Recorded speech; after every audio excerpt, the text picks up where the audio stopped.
Buenas noches, soy Juan Carlos, soy de la carrera de Ingeniería en Mecatrónica.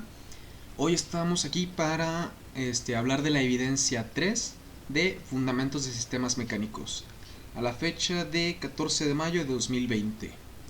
Empecemos. El primer problema nos indica que tenemos que determinar los índices de Miller del plano mostrado en la figura.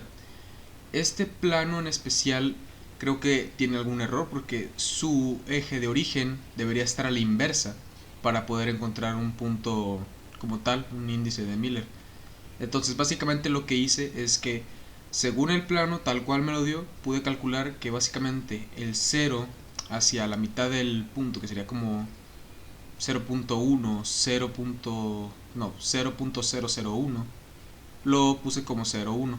Y en cambio en el eje X abarca el plano de 1, por decirlo así, por decirlo así, la medida de 1. Entonces es por eso de ahí donde viene mi conclusión de esos puntos, aunque sigo diciendo que creo que está mal el problema. Segundo, dibujo una celda unitaria cúbica que tenga una dirección reticular de 111 y otra de 112 y calcula con trigonometría el ángulo entre las direcciones. Lo que hice aquí básicamente fue, pues tal cual lo dice, como nos indica el problema, es hacer la celda. Aquí hice por ejemplo el primer ejemplo, que es de solo un cubo, que es de 1 por 1 por 1, si se dan cuenta. Las aristas tienen ahí sus medidas. Y en el segundo, pues ya lo pueden apreciar, ¿no? 1, 1 y 2. Básicamente lo que hice fue, entre comillas, extruirlo hacia arriba. Siguiendo con lo demás, con la tabla, vámonos al punto 4. En la siguiente tabla se muestran las temperaturas a las que se solidifican las aleaciones de dos metales, A y B. Ambos son totalmente solubles en estado líquido y en estado sólido, para distintas concentraciones. Aquí nos dan una tabla breve de lo que pues, es la temperatura líquidos y temperatura sólidos. Básicamente lo que nos piden aquí es dibujar el diagrama de equilibrio de la aleación, identificar los puntos, líneas y regiones más significativas del diagrama y obviamente de acuerdo a la gráfica que dibujaste completa una tabla con las temperaturas de líquidos y sólidos para aleaciones que tienen una concentración de 10%, 30%, 50%, 70% y 90%. Básicamente los porcentajes que hacen falta en la tabla. Ok, entonces si lo apreciamos bien aquí en la tabla nos van dando varios puntos, por decirlo así. Lo que yo hice básicamente fue hacer la tabla, colocar los porcentajes como si fuera cualquier diagrama de equilibrio de aleación. Entonces básicamente pues lo único que hice fue ir línea por línea, como si fuera un tipo de plano cartesiano, colocando cada punto para formar su línea. Por ejemplo, en este caso la de arriba es la de líquidos. Luego hice lo mismo, pero ahora con la de Solidus, solo que pues esta vez, como lo notan, está un poco más bajo. Haciendo esto, básicamente me da esta tabla, la cual ya me da la región que tiene la zona líquidos y sólidos, o el L más A, por decirlo así. Y básicamente ahí hay varios puntos colocados como en la tabla. Por ejemplo, en el porcentaje 20 y en el porcentaje 40 yo le puse, bueno, más bien venía por defecto los puntos A, no, B y C, disculpen, o las letras B y C. Luego, en cambio, cuando nos piden que nosotros dibujemos la gráfica, básicamente lo que hice fue poner los porcentajes restantes o faltantes y hacer básicamente lo mismo, buscar cada parte en la línea que se supone que corresponden ahí y de ahí dar el porcentaje que tienen, o más bien desde el porcentaje dar la temperatura a la que llegarían, por decirlo así, en cada punto o en cada parte de la línea.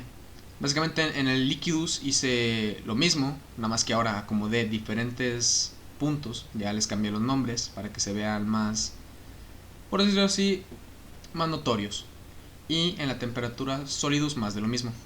Ahí es por eso es que se puede apreciar varios números, desde la A hasta la S. Básicamente por lo mismo, para denotar esos puntos, por decirlo así, importantes de las gráficas y de la tabla.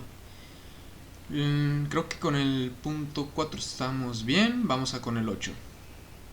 El 8 indica: dibuja el diagrama cobre-níquel y calcula la cantidad de cada fase presente en 2 kilogramos de una aleación que tiene 50% de níquel y 50% de cobre en cada una de las siguientes temperaturas. Nos dan 3 temperaturas: una es de 1400 grados Celsius, una de 300 grados Celsius y una de 1200 grados Celsius. Básicamente esta tabla la saqué del internet. Como tal me lo pide, busqué la tabla del cobre y el níquel y básicamente es esta. Puede que mi dibujo no sea el más preciso, pero básicamente es lo más cerca que pude hacer de esa tabla. Entonces, luego lo que me piden pues es básicamente saber en qué la fase de cada temperatura. Por ejemplo, en la fase 8, en la temperatura 1400, como lo podemos apreciar, básicamente ya está en la zona líquida, por decirlo así. Luego, en la temperatura B, que son los 300 grados, quizá la tabla no se alcanza a apreciar, pero desde abajo de 1100, o más o menos desde abajo de 1050, ya no se puede, ¿cómo decirlo?, hacer líquido el material. Básicamente se mantiene sólido pues la mayoría de la tabla hacia abajo. Supongo que porque tiene un grado de fusión bastante alto. Y la temperatura C, que es 1200, por poco, en el 50% claro, por poco llega a liquidarse, entre comillas, entrar en la zona de líquido y sólido. El problema es que se queda nada, entonces básicamente se mantiene como un sólido. Luego con el punto 8 creo que ya sería todo. Pasemos al último punto, y este es uno que se agregó gracias al profesor. El punto 5 nos indica que tenemos que hacer una, ¿cómo se le dice?, una celda unitaria, la cual está aquí ahora mismo en pantalla, el ejemplo que se nos dio a nosotros los alumnos para luego hacerla en el programa NX. Por ejemplo, aquí está mi forma de hacerlo. Básicamente lo que yo hice, o lo que empecé haciendo, fue primero formar un hexágono, de tal forma que en cada punta del hexágono, incluso en el medio, coloqué otra línea, colocar una esfera. Esa esfera iban a formar la parte, por decirlo así, la tapa de la celda, la parte superior y la parte inferior. Ahorita verán a lo que me refiero. En el punto 2, lo que hice básicamente es cortarlo para darle tal cual la forma. Ahí se puede apreciar el hexágono que hice para poder colocar esos círculos, y luego el cuadro que utilicé para sustraer, por decirlo así, todo ese material sobrante. En el siguiente punto hice básicamente lo mismo, pero ahora lo único que hice fue cortar los lados exteriores que me sobran. Hice básicamente con la figura en la parte 2, lo que hice fue quitar ese cuadro y agregar otro hexágono, de tal forma que un hexágono fuera del otro formara, por decirlo así, una parte de grosor por dentro de la figura.